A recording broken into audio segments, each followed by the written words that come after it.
paz do Senhor, meus irmãos. Meu nome é Ismael, do canal Retornando das Escrituras. E hoje nós estamos aqui para mais um vídeo da série do estudo do livro de Isaías. Amém, irmãos? Hoje vamos estudar o capítulo de número 24.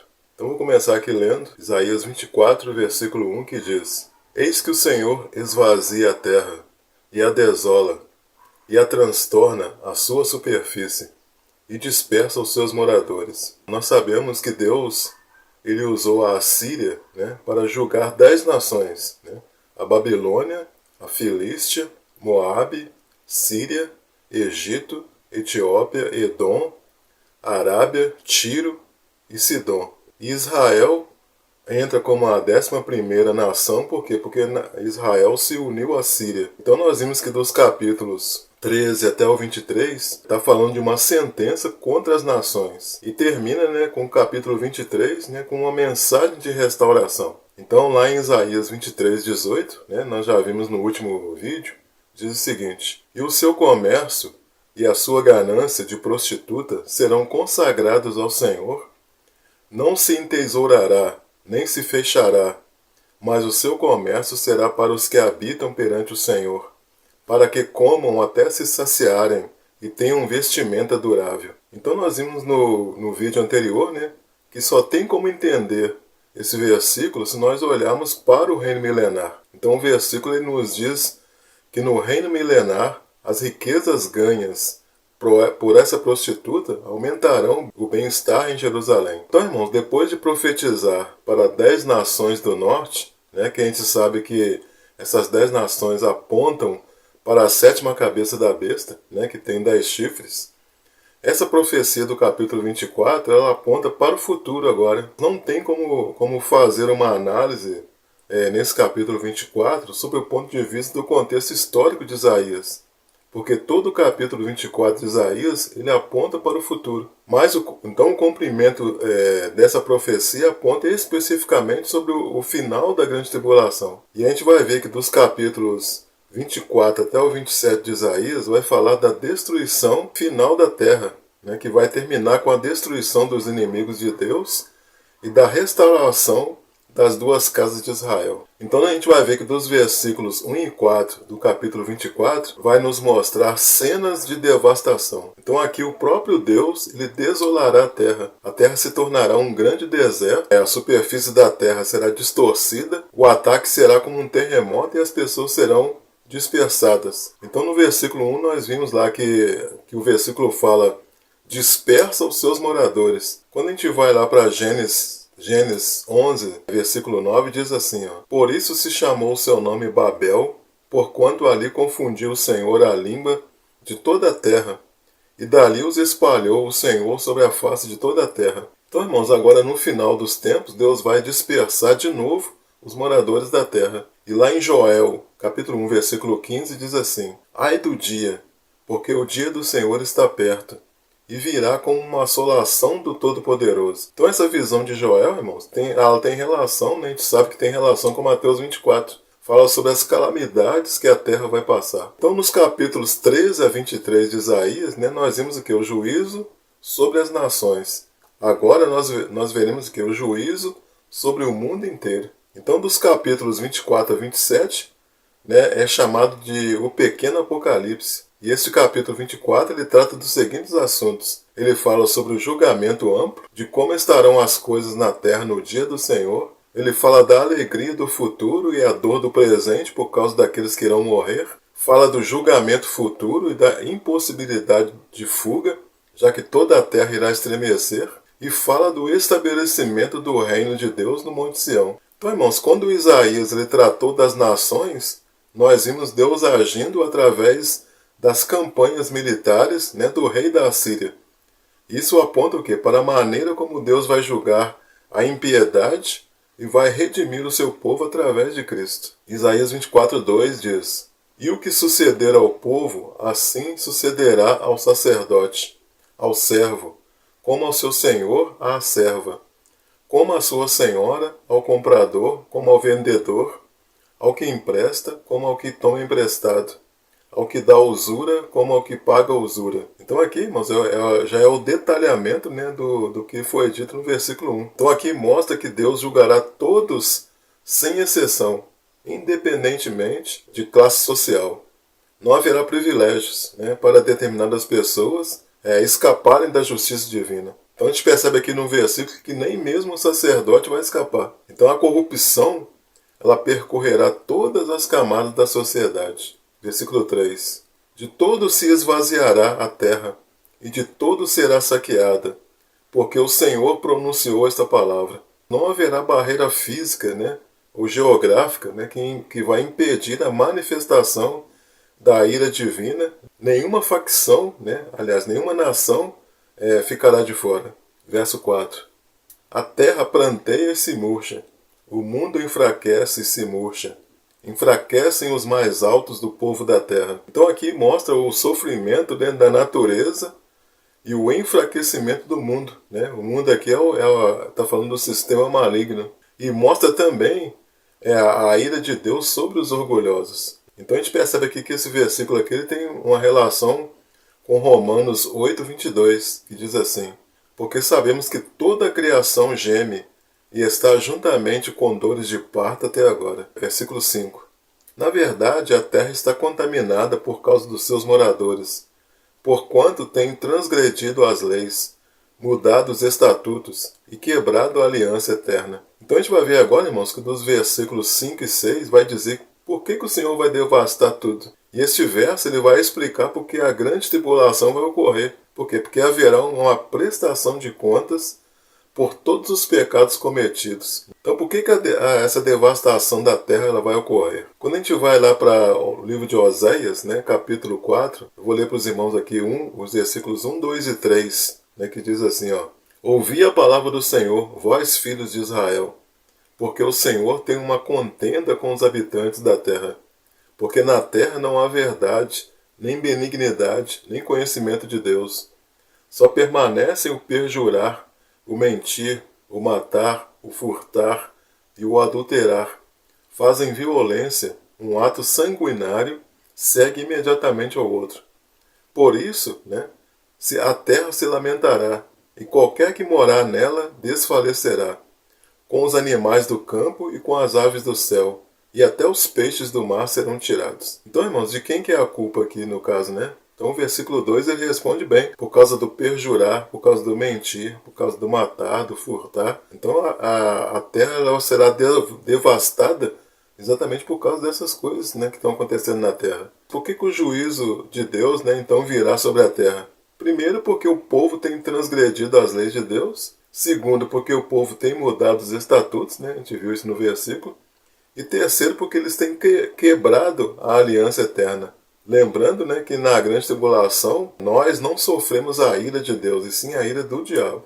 Então a terra ela está contaminada, ou seja, a raça humana ela contaminou a terra com o pecado. Então o que é essa aliança eterna, irmão, citada lá no versículo 5? É a aliança feita com Noé. Quando saíram da arca, Noé fez um altar e ofereceu um sacrifício ao Senhor, que aceitou a sua oferta e marcou a sua aliança com todo o universo. Então quando a gente vai lá para Gênesis 8, 20 a 22, né, diz assim: e edificou Noé um altar ao Senhor, e tomou de todo animal limpo e de toda ave limpa, e ofereceu holocausto sobre o altar. E o Senhor sentiu suave cheiro, e o Senhor disse em seu coração: não tornarei mais a amaldiçoar a terra por causa do homem, porque a imaginação do coração do homem é má desde a sua meninice.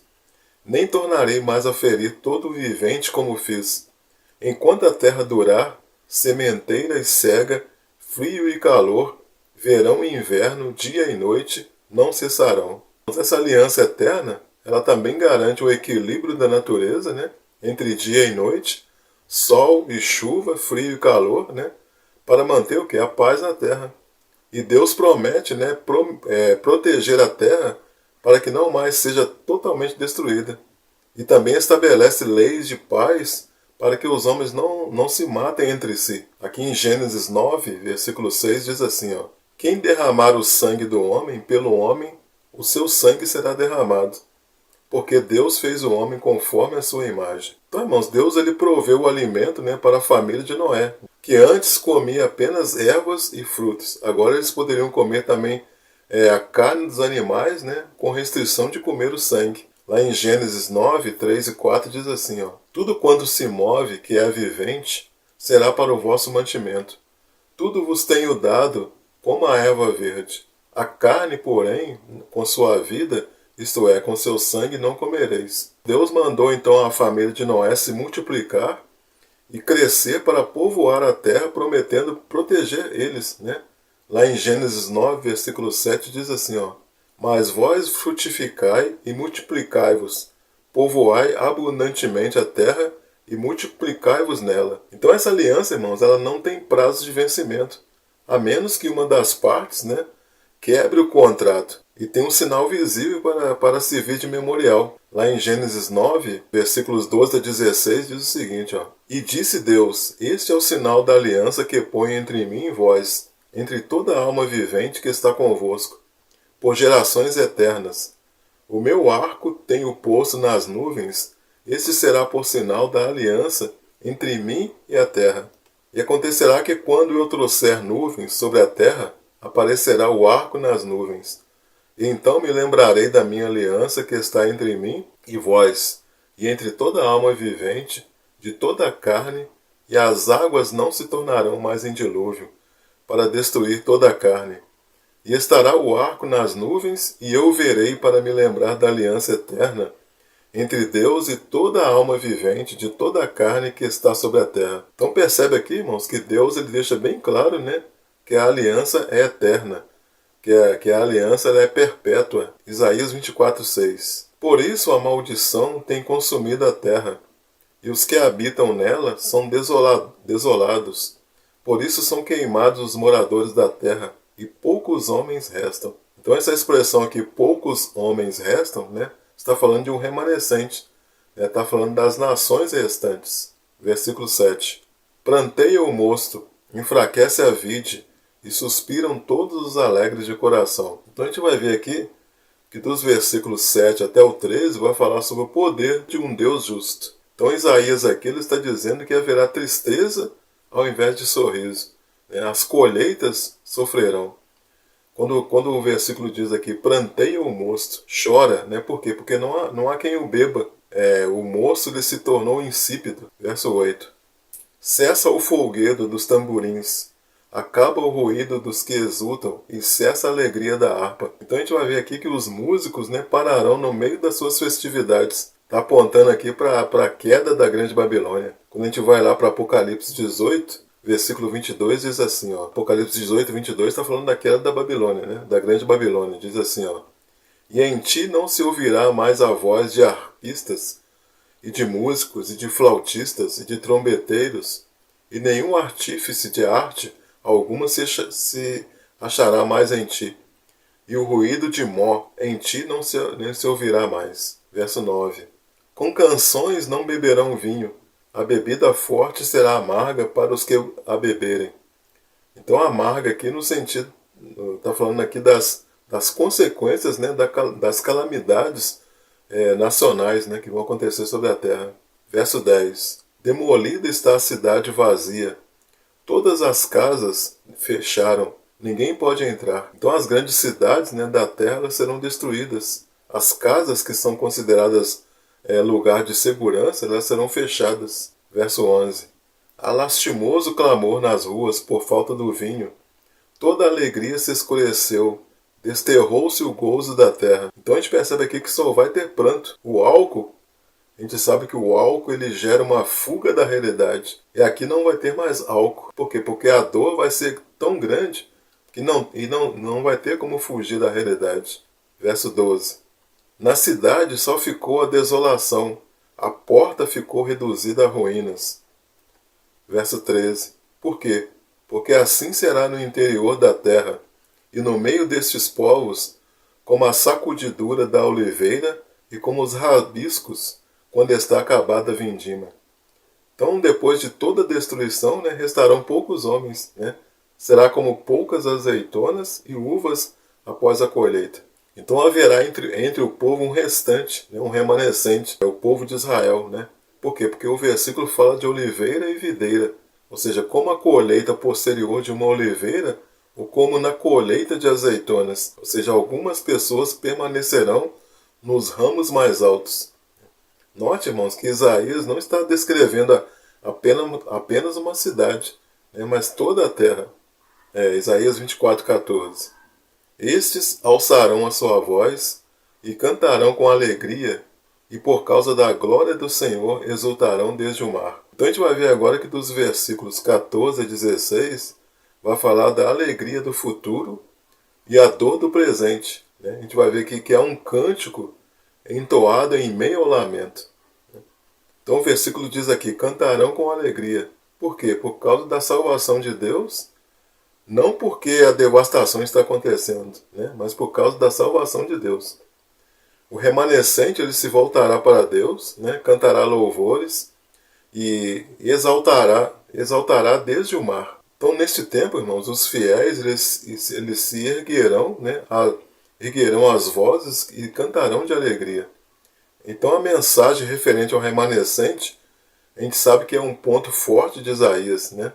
Ele vai falar sobre isso lá em Isaías 1, versículo 9, que diz assim, ó, se o Senhor dos Exércitos não nos tivesse deixado algum remanescente, já como Sodoma seríamos semelhantes a Gomorra. Isaías 10, de 20 a 22, diz assim, ó, e acontecerá naquele dia que os restantes de Israel e os que tiverem escapado da casa de Jacó nunca mais se estribarão sobre aquele que os feriu. Antes estribar-se-ão verdadeiramente sobre o Senhor, o Santo de Israel. Os restantes se converterão ao Deus forte, sim, os restantes de Jacó. Porque ainda que o teu povo, ó Israel, seja como a areia do mar, só um remanescente dele se converterá. Uma destruição está determinada, transbordando em justiça. Isaías 7, versículo 3 diz assim, então disse o Senhor a Isaías, agora tu e teu filho, um resto volverá, saia ao encontro de Acais, ao fim do canal do tanque superior, no caminho do campo do lavandeiro. Algumas traduções, irmão, vai dizer Sear Jazub, que significa um resto volverá. Está tratando aqui do filho mais velho de Isaías. 24:15. Por isso glorificai ao Senhor no Oriente e nas ilhas do mar, ao nome do Senhor Deus de Israel. Então a gente vê aqui uma ordenança, né, para que o remanescente ele glorifique o nome do Senhor. A expressão aqui, ilhas do mar, né, tá falando do Ocidente, né, que é o mar Mediterrâneo, ou seja, do Ocidente até o Oriente, né, todos devem render louvores a Deus. Verso 16. Dos confins da terra ouvimos cantar, glória ao justo. Mas eu disse, emagreço, emagreço. Ai de mim, os pérfidos têm tratado perfidamente. Sim, os pérfidos têm tratado perfidamente. Então o profeta aqui, ele ouvia, né, cânticos de glória vindos de toda a terra. Né? Isaías também, nesse versículo aqui, ele também se inclui entre os remanescentes. Ele fala aqui no versículo, mas eu disse. Então Isaías, ele ansiava, né, pela salvação de Deus, mas também ele estava apreensivo porque ele via a crescente corrupção do mundo. Isaías se alegrava pela vitória futura, mas ao mesmo tempo ele se afligia por causa do pecado e da falsidade dos homens. Então Isaías, irmãos, ele fala aqui dos pérfidos, né? Das pessoas desleais, dos traidores. Ele via que a falsidade e o engano estava em todo lugar. Então são as nações que estavam quebrando as alianças, né? E se unindo ao anticristo. Os 10 reis dos capítulos 13 a 23 de Isaías, que nós vimos, né? Também trataram perfidamente com Israel. Né? Então isso vai acontecer, irmãos, com os 10 reis que surgirão na última semana de Daniel, né? Que vão tratar perfidamente a igreja. Os seres humanos, irmãos, eles abusaram do mundo e dos seus habitantes. E agora, né, eles vão sofrer o juízo de Deus. Verso 17. O temor e a cova e o laço vêm sobre ti, ó morador da terra. A gente vai ver agora que dos versículos 17 a 20, fala do julgamento futuro. E fala da impossibilidade de escapar. Né? Então aqui no versículo 17, Isaías está querendo dizer que naquele dia não haverá nenhum local seguro, né, sobre a terra. Se alguém escapar seguro de um lugar, irá se deparar com outro lugar inseguro. Os pecadores, eles não conseguirão esconder da ira de Deus. O terror, ele vai confrontar, né, os habitantes da terra. Verso 18.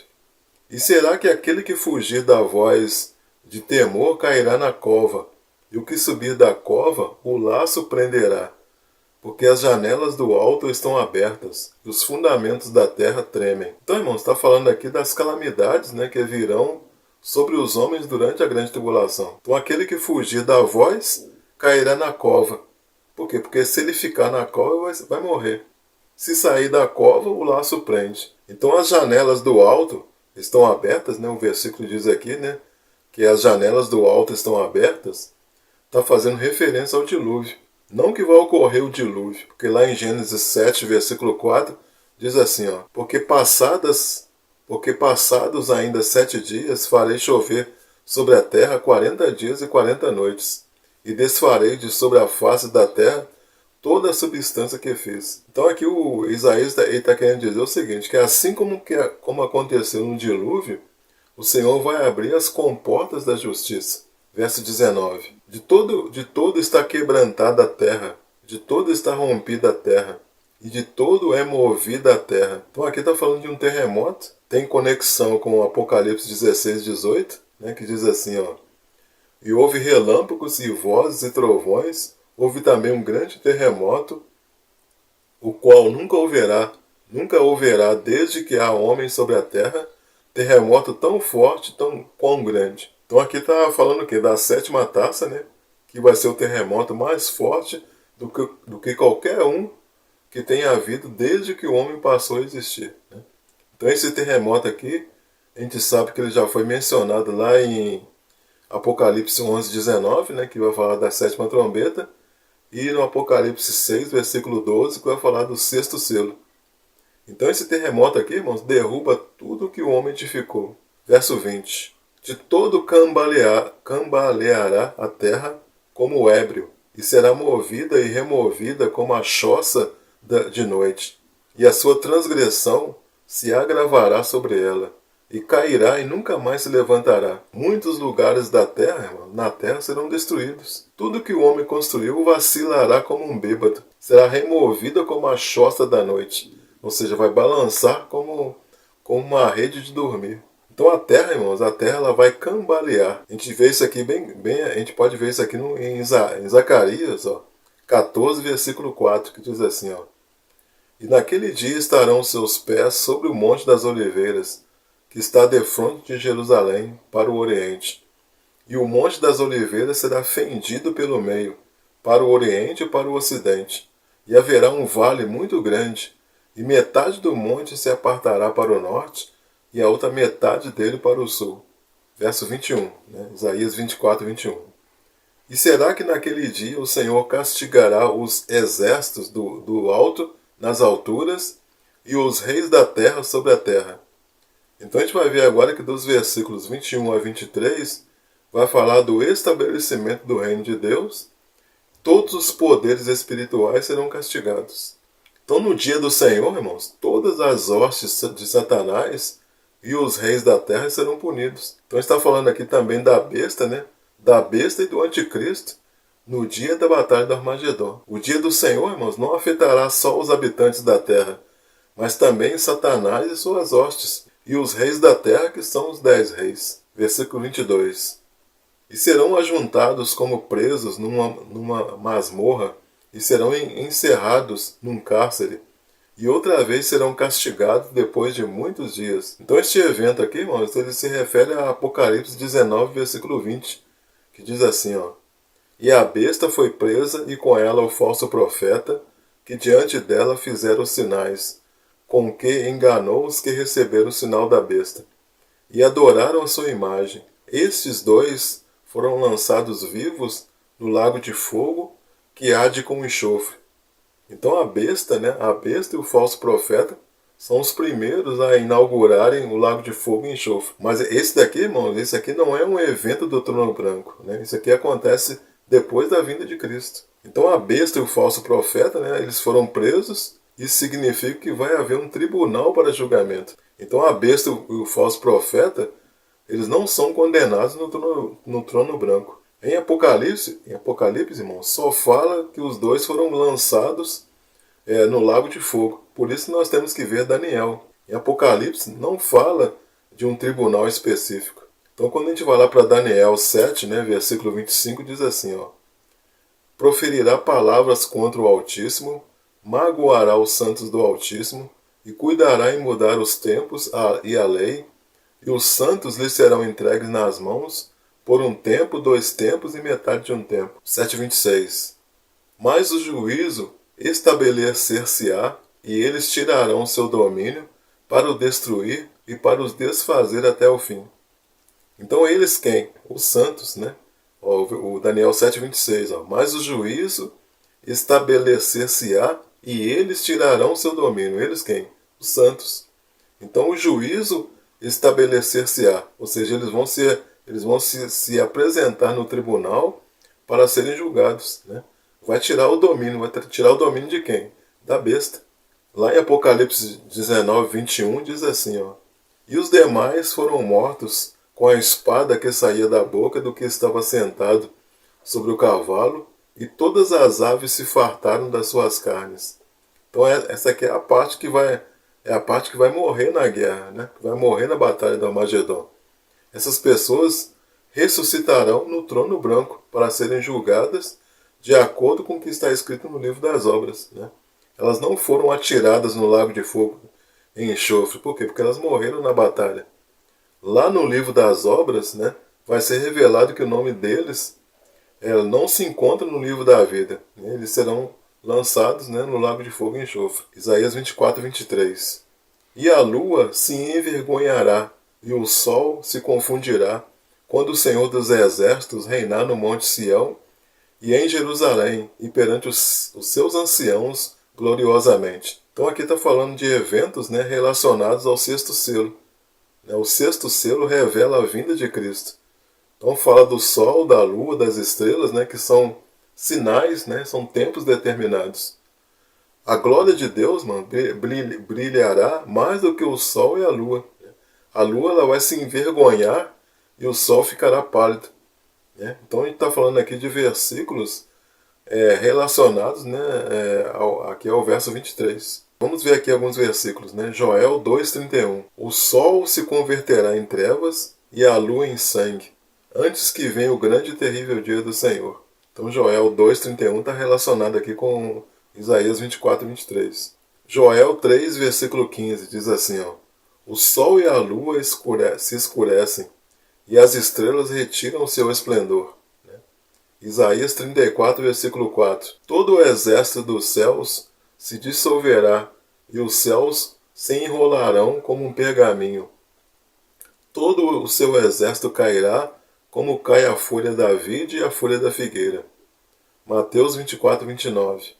Logo em seguida a tribulação daqueles dias, o sol escurecerá, a lua não dará a sua claridade, e as estrelas cairão do firmamento, e os poderes do céu serão abalados. Então todos esses versículos aqui estão falando da vinda de Cristo, do dia do Senhor. Mateus 24, 30. Então aparecerá no céu o sinal do Filho do Homem. Todos os povos da terra se lamentarão e verão o Filho do Homem vindo sobre as nuvens do céu com poder e muita glória. Então o versículo lá de Isaías fala, né, reinar do monte Sião. Então vai ser a ocasião em que Cristo vai restaurar o seu povo e derrotar, né, todos os inimigos. Os anciãos se referem aos pais, né, do Antigo Testamento. Então Abraão, Isaac, Jacó, eles estarão juntos com os reis e sacerdotes para reinarem com Cristo. Né? Por quê? Porque, como diz o versículo, né, o Senhor reinará sobre o monte Sião. Ou seja, ele vai reinar em Jerusalém, que é o reinado, né, de 1000 anos, né, que é o reino milenar. Amém, irmãos? Glória a Deus, né? Então aqui a gente encerra o vídeo. Espero que os irmãos tenham compreendido, né, esse capítulo 24. Caso haja alguma dúvida, né, os irmãos já sabem, podem usar aí os comentários, né? Ou mesmo se você queira fazer alguma observação, né, a respeito do vídeo, você também pode usar aí os comentários. Se você gostou desse vídeo, peço que você deixe aí seu like. Caso você ainda não seja inscrito no canal, peço que você se inscreva no canal, né? E quero agradecer a você por ter assistido o vídeo até o final. E fiquem todos na paz e na graça de nosso Senhor e Salvador Jesus Cristo. Amém, irmãos? Glória a Deus.